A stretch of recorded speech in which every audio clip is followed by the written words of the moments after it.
So good afternoon, everyone, and welcome to this new edition of Up Close, Stories, Objects, and Ideas from Beyond the Galleries. This is the Royal Alberta Museum Virtual Talk Series. My name is Eleonora Sermoneta, and I'm the Adult Learning Programmer here at RAM, and I will be your host during this talk. Before we get started, I'd like to respectfully acknowledge that the land upon which we stand is Treaty 6 territory, the traditional territory of the Cree and Nakota peoples, and a homeland to the Métis. This space continues to be a gathering place for generations of Dene, Blackfoot, Tsuut'ina, Saulteaux, and Inuit peoples. We honor the cultures, languages, and histories of the Indigenous peoples of this land. So during this talk session, we will have a presentation by one of our museum experts, followed by a live Q&A session. If you have any questions, please type them in the chat or use the Q&A feature. I will be monitoring the chat and the Q&A, so we are sure we don't miss any questions. And in today's talk, our speaker, Karen Giering, is going to discuss elk ivory pendants in Alberta. Made by polished elk tooth, these pendants were used to decorate dresses and communicate the wearer placed in the community and the role in ceremonies. They were also given as a gift and symbolized long life and enduring love. By examining 12 pendants recovered from archaeological sites and studying historic records, we have learned more about how these pendants were made, for how long, and the significance of these unique and special artifacts. I also wanted to say a few words just to introduce our speaker. So Karen Giering is the Assistant Collection Curator of Archaeology at the Royal Alberta Museum, where she manages the archaeological artifact collection. She has worked on archaeological projects in Alberta, in the United States, Greece, and Cyprus. Karen's research and publication interests include stone tools, bone tools, ceramics, rock art, and ancient plant food. So thank you very much, Karen, for joining us today. I'm passing the microphone to you. Thank you, Eleonora, and thank you everyone for joining us today. So I'm just going to try to share my screen here. Okay, well, welcome everyone. And again, thank you for joining me. And I'm here in the Royal Alberta Museum Archaeology Lab. And I'm going to tell you about some of the research I've done on these elk ivory pendants that we have found in Alberta, although they're not the only place that the pendants are found. Elk were a very important animal to First Nations people and still are, and they have been for thousands of years. And elk are depicted in rock art at some sites in Alberta. And it's clear from these images that they are elk because of the shape of the body and the size of the antlers. And so you can see this red ochre elk here, the shape of the body. There's some feet here. You can see the length of the horns as well. And then here is a carved elk. The horns are up here and the shape of the body is here. And then this is also a carved elk, but it is damaged. But here's a drawing of the elk that is on this rock here. Again, it's very clear that it's an elk and not a deer or some other animal. The skill with which these images are carved and painted shows the importance of this animal to First Nations people. Elk were hunted for food. Their hide was used for clothing. Their antlers were made into a variety of tools, and their eye teeth were made into pendants. So what are elk ivories? Well, each elk has only two ivories. They are the upper canine teeth.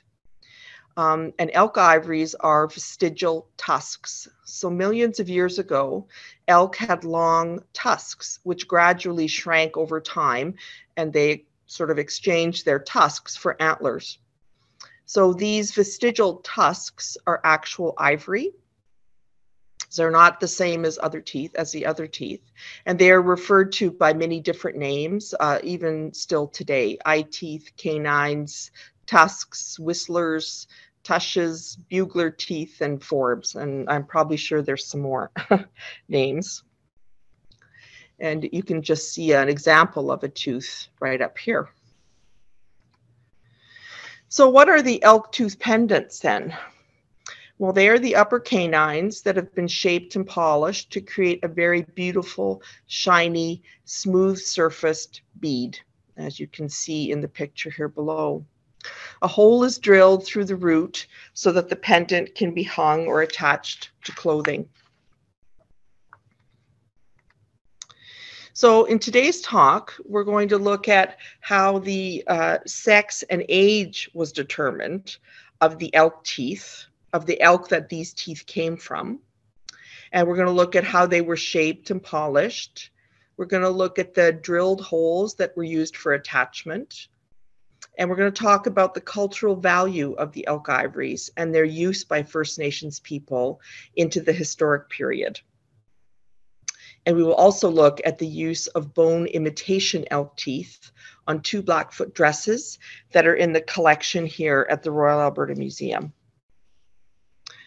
And being a good archaeologist, I have to show you a map. So this is just showing you the general area of the locations of the elk tooth pendants that we have in our collection. So we have a couple of sites up here northeast of Edmonton. We have some around the Calgary area. We have some in the Pincher Creek area, and we have some to the east of Lethbridge in southern Alberta. And so these are the elk teeth that we actually have in our collection. Well, except for 2. These 2 are in a museum in Coaldale, Alberta, which is near Lethbridge. The rest of these pendants are in the collection here at the Royal Alberta Museum. And they have been, all but one, this one, have been recovered from an archaeological site. This one was donated by a private individual. And of these teeth, you can see that 7 of them have pierce holes for hanging here. I think with this one, the pierce hole has been broken off. And it turns out that it's actually fairly easy to identify the sex and age of the elk that the teeth have come from. So in 1967, some people from the Montana Fish and Game Department published a method for identifying the sex and age of elk based on their canine teeth. They collected eye teeth for each of the different age classes of males and females as a reference series. And so by comparing unknown teeth to this reference sample, it's reasonably quick and reliable to assign sex and ages to the teeth. So if we look at the sex of the canine teeth, we can tell if it came from a male or female elk. For the males, the teeth are large and they weigh more. The male root is very square. So here, I'll just point out actually the parts of the tooth. So this part here is the crown. Here you have the join or the angle of the root and the crown. This section here is the root itself. And then this is the apex of the root on both the male and the female tooth. So as you can see, the male root is very square looking, while the female one is rectangular or V-shaped. In males, the root exceeds half the maximum width of the crown. So it's a much wider root.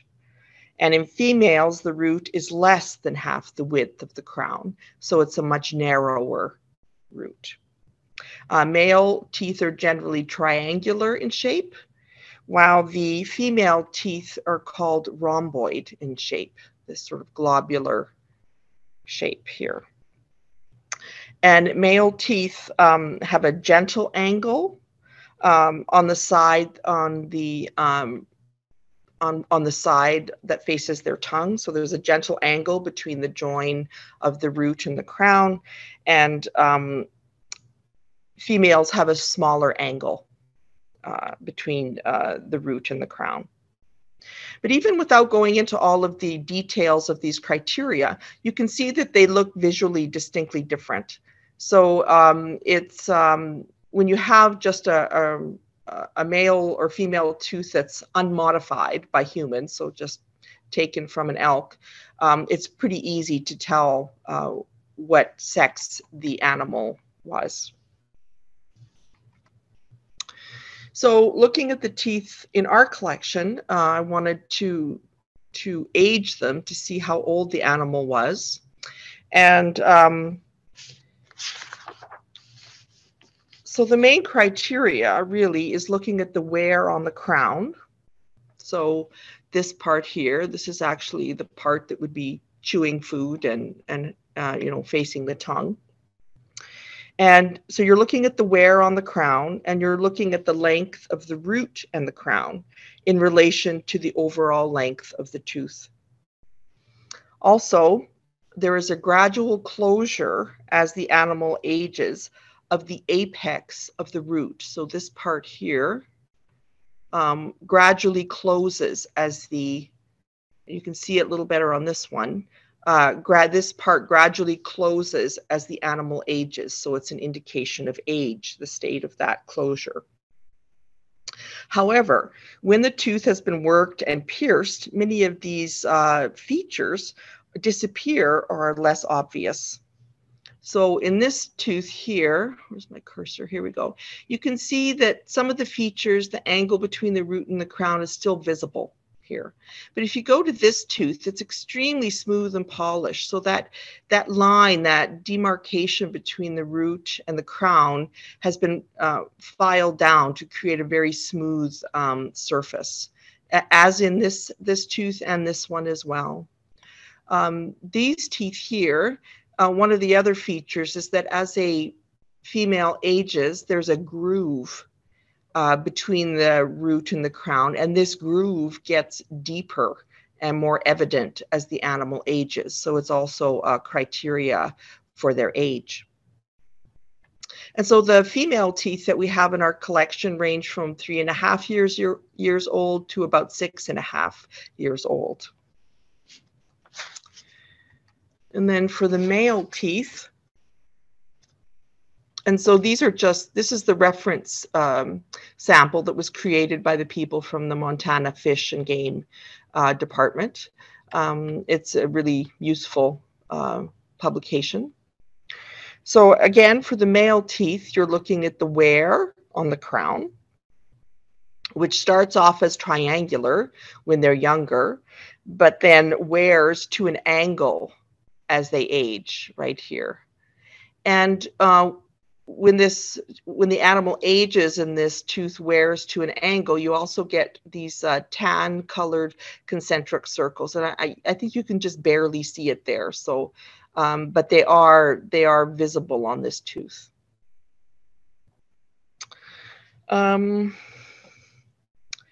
Also in the male teeth, there is also a closure of the apex of the root as the animal ages. And in males, the sides of the apex grow faster than the central part. So it creates a kind of crescent shape. So this is also helpful in determining the age of the animal, is by looking at this crescent shape and how deep it is and how far the sides have grown out.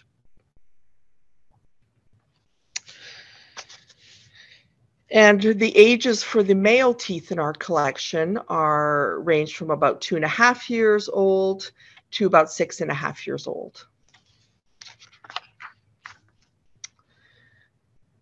Okay, so let's look at how the teeth may have been shaped and polished.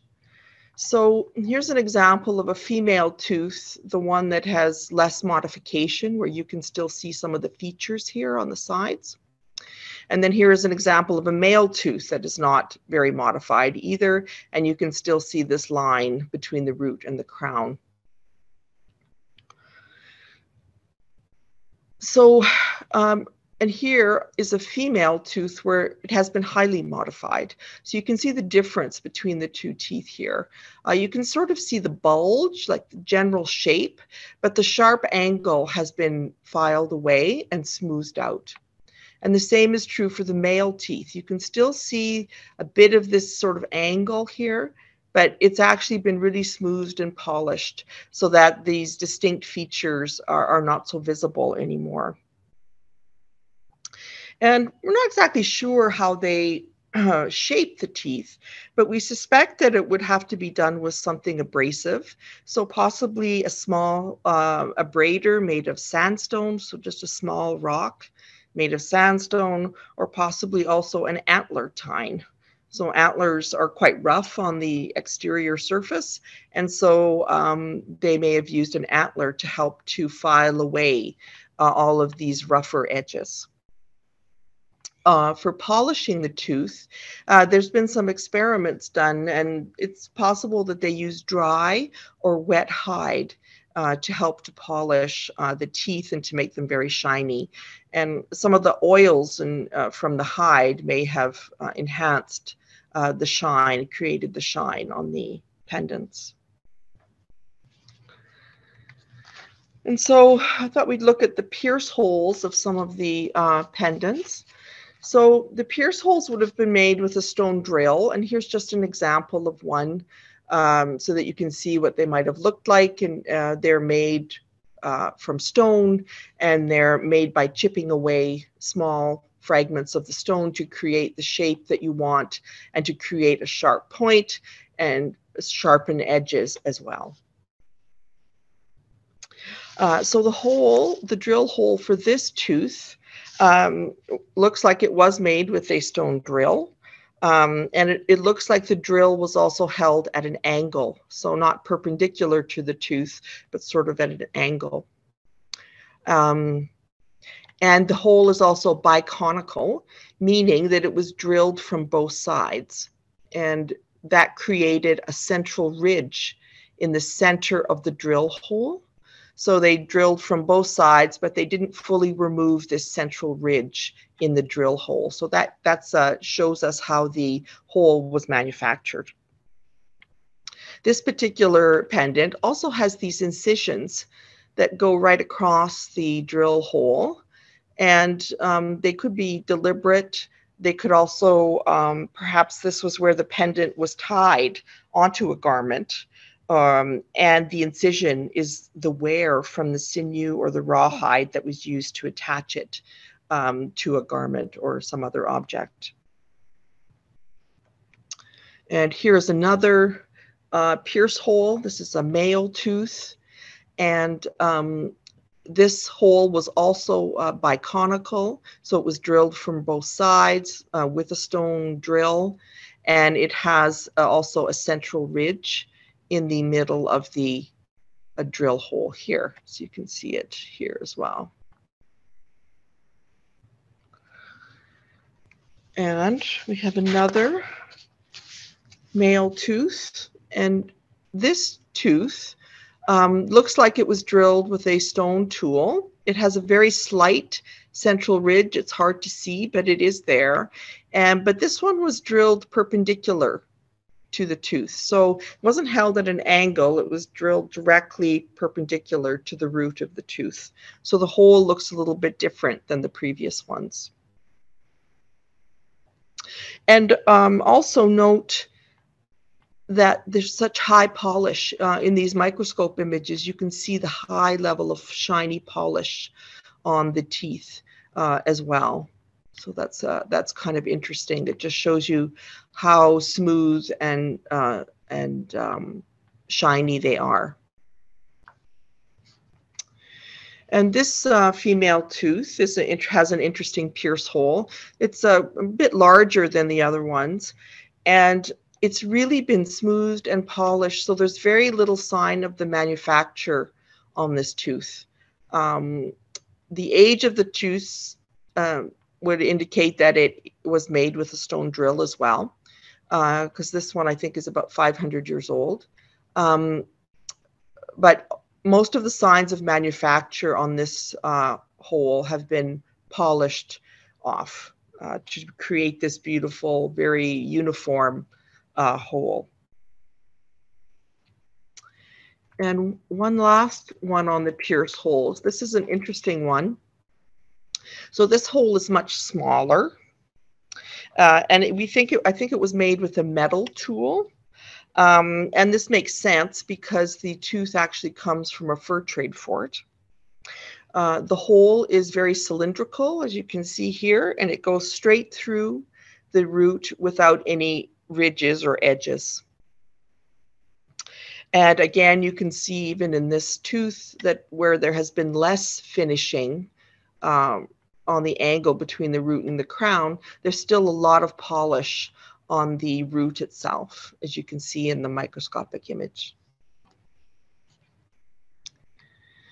So here is just a collection of the photos of the drill holes. You can just see them all together.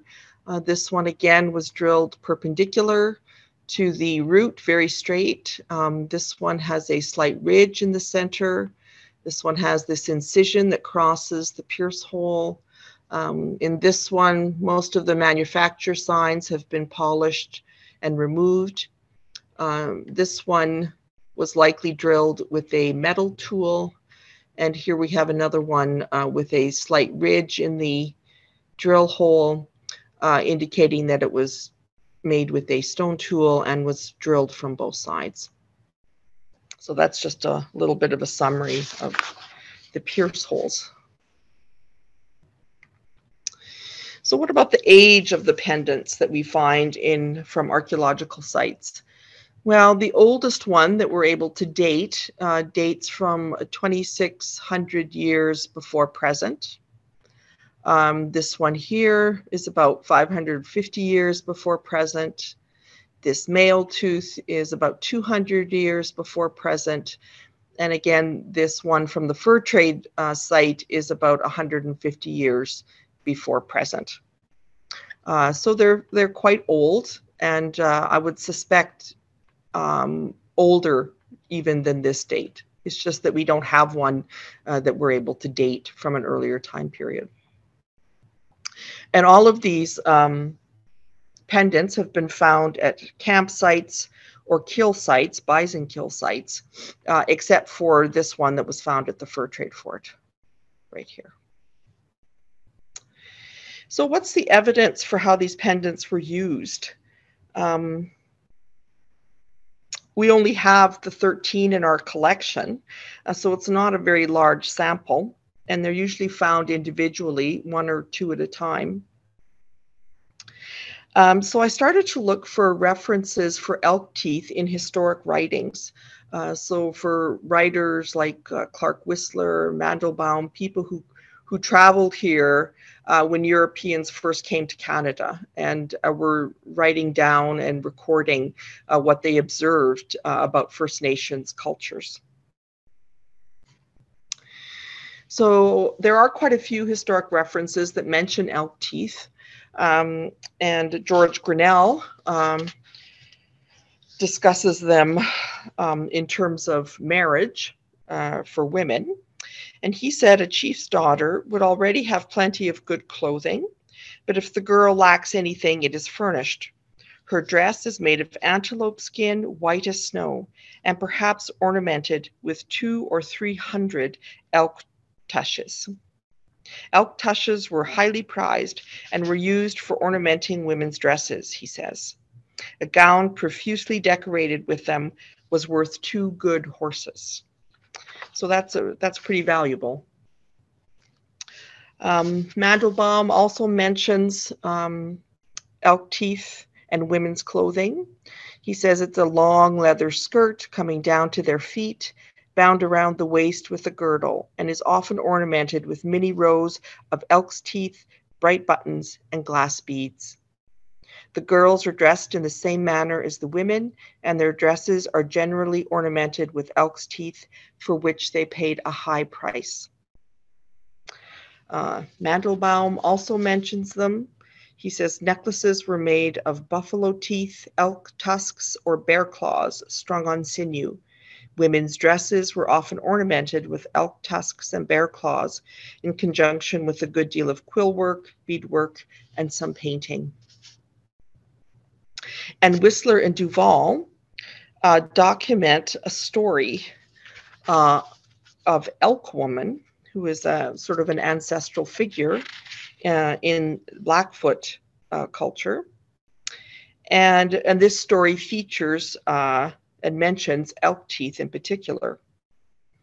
So very briefly, a very powerful elk is angry with his wife and he wishes to kill her with a medicine song. But when he tries, she uses her power to turn into a woman and knock over a tree with a hooking motion of her head. And she sang a song, "My wristlets are elk teeth. They are powerful." So this story illustrates the connection with women and the power that the teeth give the woman in this story shows the spiritual power of the teeth themselves. Densmore noted that because elk ivories are so durable, because they're actually made of ivory, they are equated with long life. They're a symbol of long life. And Lohendorf documented that elk teeth are symbols of enduring love. Therefore, clothing with elk ivory pendants on it symbolized eternal love for the wearer, for the person that you would give this to. So it's clear from these references that elk teeth were very valuable to First Nations people, especially if one dress was worth 2 good horses. To acquire enough teeth to decorate a garment with 200 to 300 teeth would have required lots of, good hunting skills, and it would have taken time. Because elk were not killed in mass numbers in surrounds or jumps like bison. So many individual kills would have been required to amass enough teeth to adorn a dress. But perhaps elk teeth were also traded for as well, as Mandel Maximilian kind of suggests here, where he states that they paid a high price for elk teeth. So perhaps there was a trade in them as well. So this is a photo taken by Edward Curtis of a Blackfoot girl wearing a dress decorated with elk teeth. You can see the many rows here of the teeth on the back of her dress, and they would also be on the front of the dress. By the 1890s, First Nations people were confined to reserves, so they weren't actually able to go and hunt elk or other animals.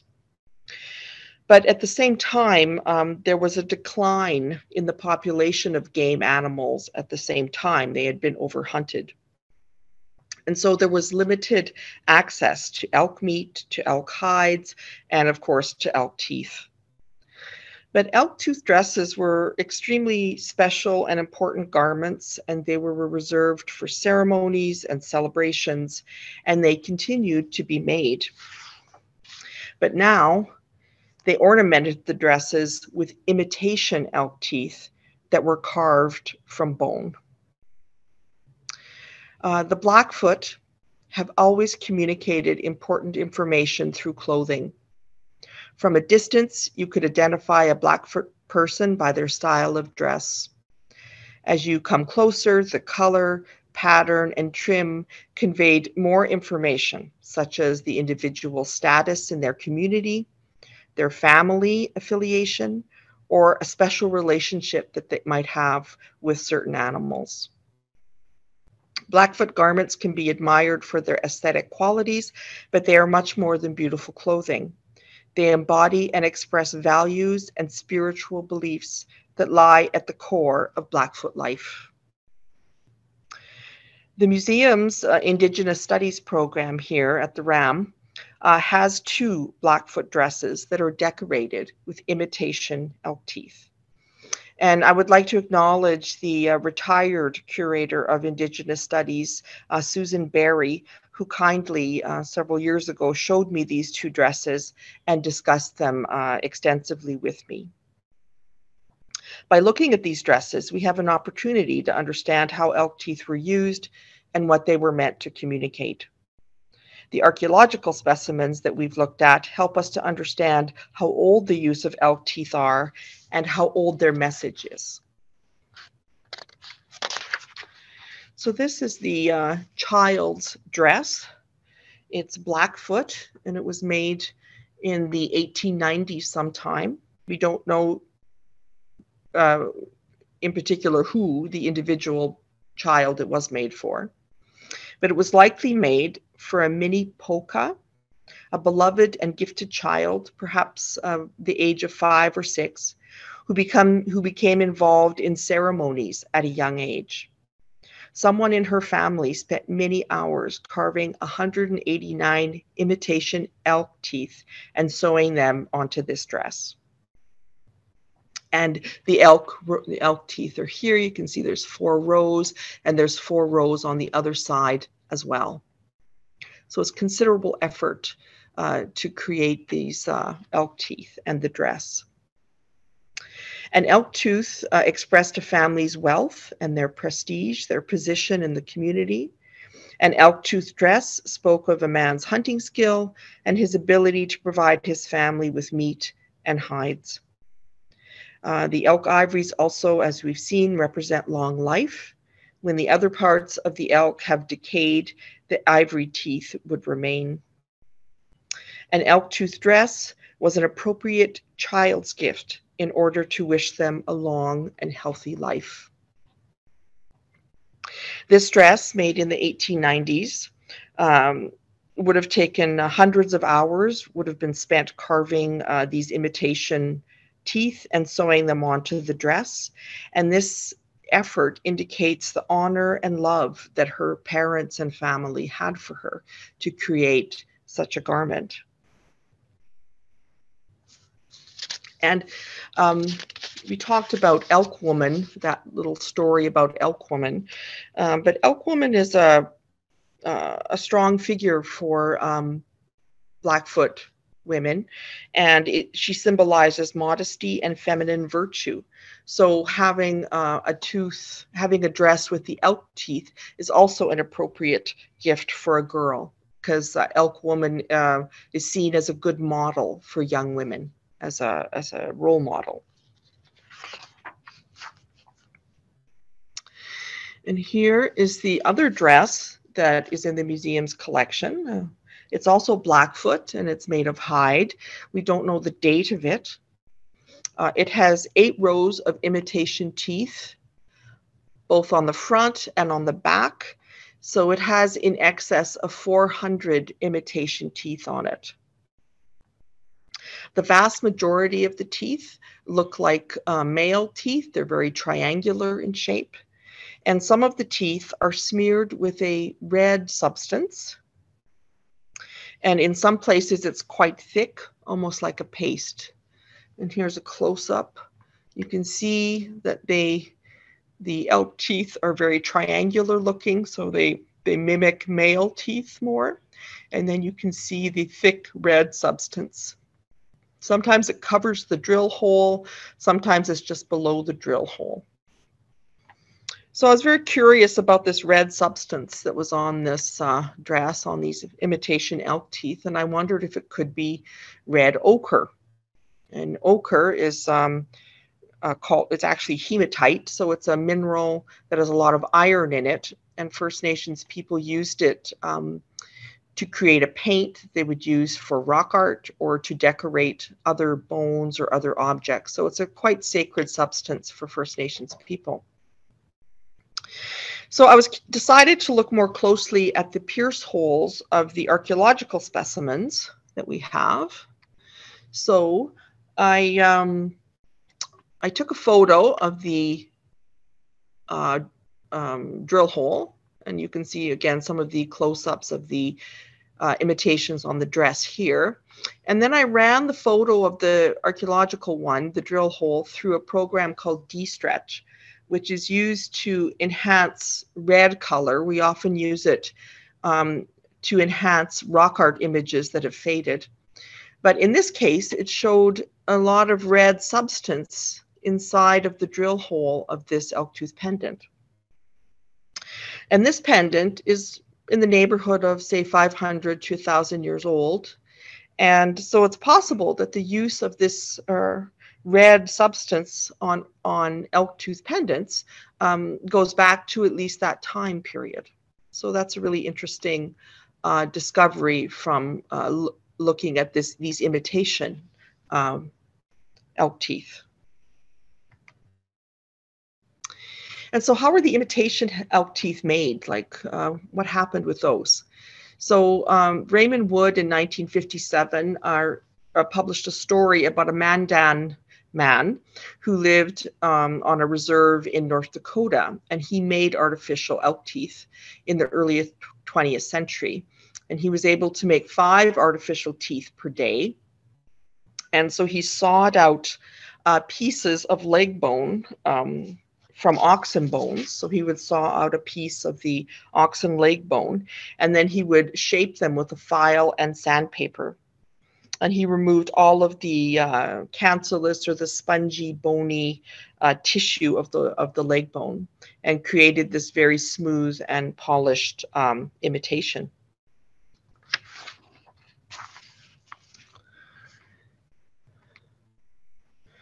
So both of these dresses have imitation teeth that predominantly look like young male elk, although there are a few smaller, more female-like teeth on the garments as well. So why would the teeth look more like male elk? Why would they not reproduce female elk? I mean, that's a good question. The root of the male tooth is square, so it would have perhaps been simpler to carve than the female tooth, whose root is narrow and V-shaped. The female teeth are also smaller than male teeth.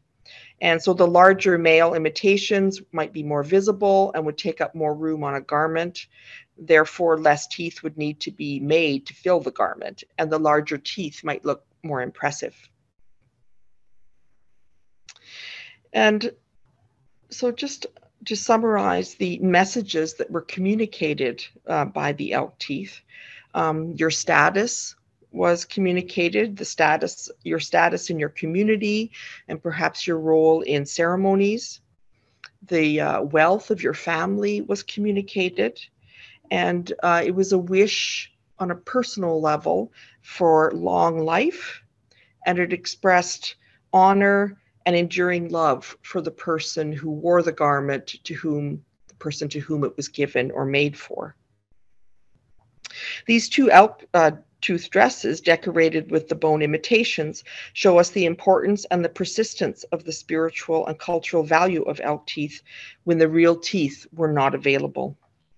The carving of the imitations was difficult and time-consuming task, so it was clearly important, and they invested a lot of effort in making them. More than just decorative pendants, and whether they are real or imitation, they represent something much larger and communicate a message both about the individual who wore them and their place in the community and their cultural beliefs and values. The archaeological specimens indicate that elk teeth were used for at least 2,600 years before present, likely much longer than that. And this shows that these cultural and spiritual beliefs are anchored in deep time. As archaeologists, we often find these teeth one at a time. It's one small, lovely tooth extracted from the dirt. But these teeth represent something much larger and communicate a message, both about the individual and their culture. So, thank you very much. And I'm happy now to turn it back over to Eleonora.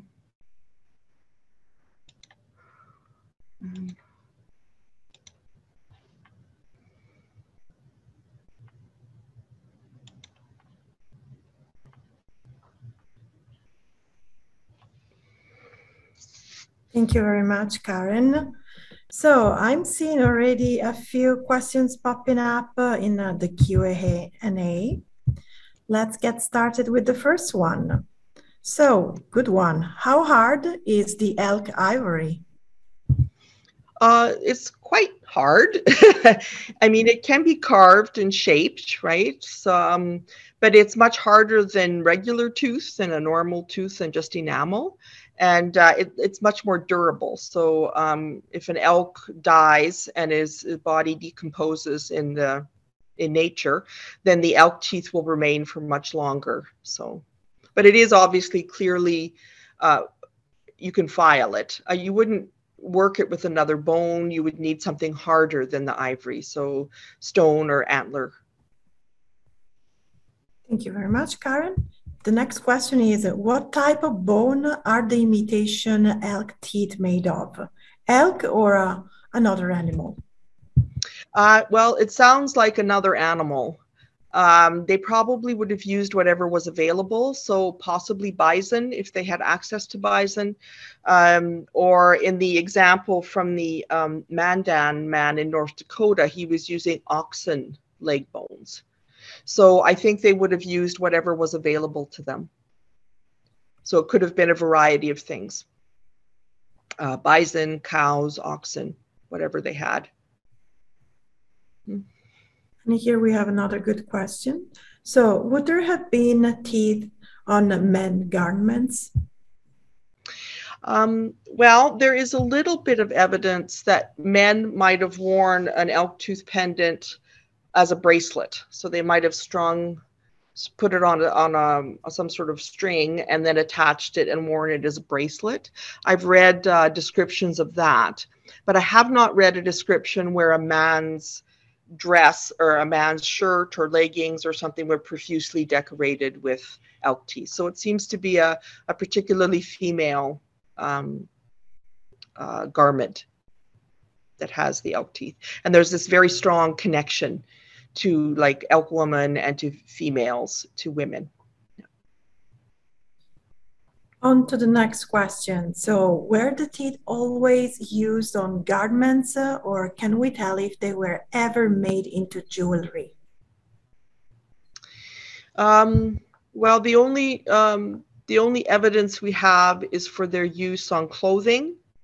There was a historic reference that did mention necklaces as well, that they might be strung on sinew. So, and then of course they might have been used as a bracelet. So it seems like it's possible that they were strung and used as necklaces, so like a piece of jewelry as well. And another good question is coming up. Okay, so were teeth reused as from a girl dress would be removed and fixed to her adult dresses, or between mom and daughter? I don't know the answer to that specifically, but I would suspect yes, because of the value of the teeth and the difficulty in getting them. It seems like they would be like heirloom artifacts, heirloom objects that you would pass down through your family. So, and that they would be quite precious things. And that's also the fact that we don't have very many from archaeological contexts also indicates that they were not easily discarded. So, so they were quite valuable. So I would suspect that yes, they were reused. A girl might reuse them on her wedding dress, or a mother might pass them down to a daughter. And has anyone found pierced tusks from the extinct proto-elk or evidence of the use of those for adornment? I'm sorry, Eleanor, I couldn't hear the question very well. Has anyone found pierced tusks from the extinct proto-elk or evidence of the use of those for adornment? I think elk lost their tusks before humans were around. So I think no. There are other parts of the world and other cultures that do the same thing with teeth from various elk-like animals or deers, though. Right. Sounds good to me. And let's wait a few minutes for further questions, because we still have some time. So my dear friends, my dear visitors, this is your chance to ask Karen everything you always wanted to know about elk ivory, or maybe something about archaeology in Alberta as well. And so just while we're waiting, I just brought a few of the elk teeth out. This is the oldest one we have. Sorry, I'm trying to get the hang of. A little bit more centered, please, Karen. There you go. Yes. There you go. So this is the oldest elk tooth. The pierce hole is broken, so the root is broken. But this is the one that's 2,600 years old. And I'm not wearing a glove because if I do, it'll slip out of the glove. It's small and really shiny and slippery. A little bit higher, please, on the camera. Sure. There you go. Okay, yes.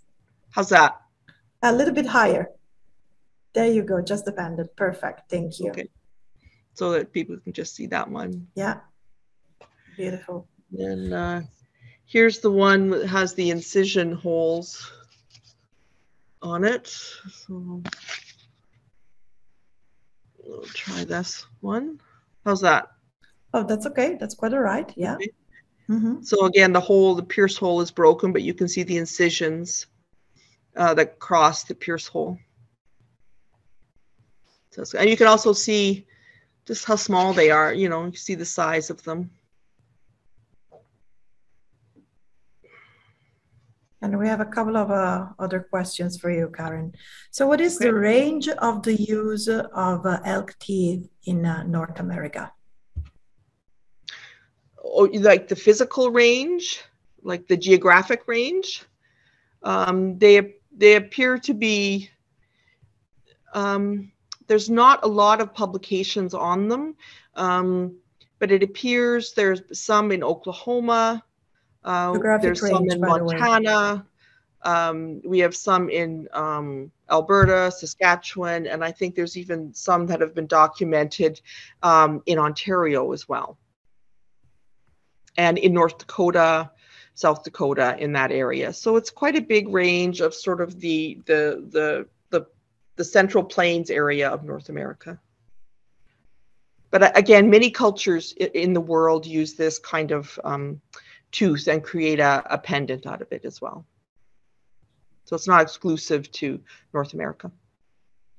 Thank you for that. And the next question that we have is, how did the dresses come to be part of the collection? And how do you know they are Blackfoot?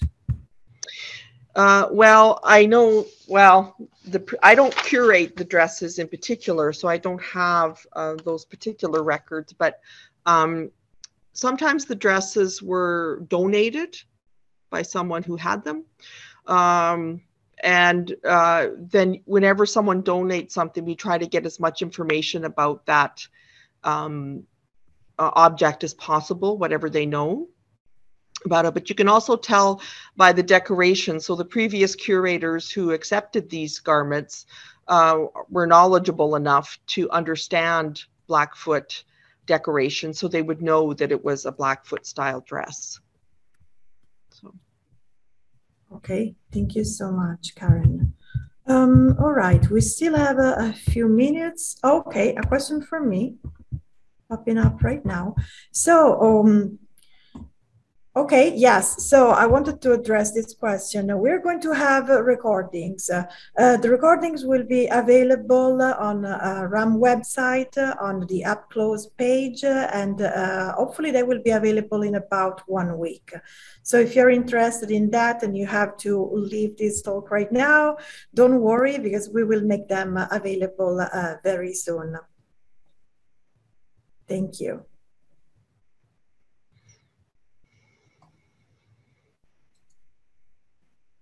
All right, maybe 1 more minute. Let's see if we have more questions popping up. This was extremely interesting. Thank you, Karen, for showing us your research and for all these compelling stories. I really enjoyed your presentation and the beautiful pictures and as well as the details of the pendants. They were absolutely stunning. And I see a few comments for you here, so thank you. Thank you very much. Interesting talk. And we have actually another couple of questions. Okay. Oh, all right. So more questions popping up. I thought we were about to wrap up the session, but here not. We have some time, so no worries. Okay, so because of the importance of the dresses to Blackfoot culture, has the RAM considered or been asked for repatriation? That's a very interesting one. Not that I know of. Again, it would be the Indigenous Studies program that would deal with that. But to my knowledge, no. Like I said, we don't know exactly to whom these dresses belonged. We don't know the individual people, but that's certainly something that could come up in the future, and that's certainly a possibility. But to my knowledge, no one has asked specifically for those dresses. No. And another good question here, are the dresses on public view? No, they're not. Oh, yes, one is. The child's dress is on display in the gallery. It's in the What Makes Us Strong display. It's a big round teepee-like display, and it shows what First Nations cultures consider to be their strengths. And so the child's dress is on display there. The women's dress is not on display. 3 of the archaeologically recovered elk tooth pendants are on display in the Archaeology gallery. Make sure to check them during your next visit at RAM. They are in the Human History Gallery, main floor. And this is not really a question, more like a comment. So this has been so interesting. I did not know elk had ivory. And more comments for you. So very informative. Thank you. Thank you very much. This webinar was quite interesting. So I'm really glad that we're receiving all these nice comments. And well, if there aren't other questions, perhaps we're wrapping up this session. So I just wanted to say thank you again, Karen, for sharing these stories with us today. And thank you for everyone for joining us. I really hope you enjoyed this talk. And before we say goodbye, I just have a couple of things that I'd like to share. So we have a quick survey available at the end of this program. We want to hear from you because we value your input, and we would like to know what kind of programs and experiences you would like to see in the future here at the Royal Alberta Museum. So the survey will open automatically in your browser at the end of the talk, and the data will be collected anonymously, of course, to protect your privacy. If you do not want to participate in the survey, well, that's okay. You can just close your browser. And also I wanted to remind you that we have another talk coming up on June 3rd. In the next talk, which is called Ancient Buffalo Hunting on the Great Plains, we're going to have a very special guest from the UNESCO site of Ed Smash Dean Buffalo Jump, which is, by the way, a sister institution of the Royal Alberta Museum. And we will discover how Blackfoot language and stories connect to the Great Plains and the natural world. So don't miss this talk as well. Book your spot today. And well, thank you again for attending Up Close, Stories, Objects, and Ideas from Beyond the Galleries. I hope to see you at our next talk. Bye, everyone. Thanks again. Thank you very much.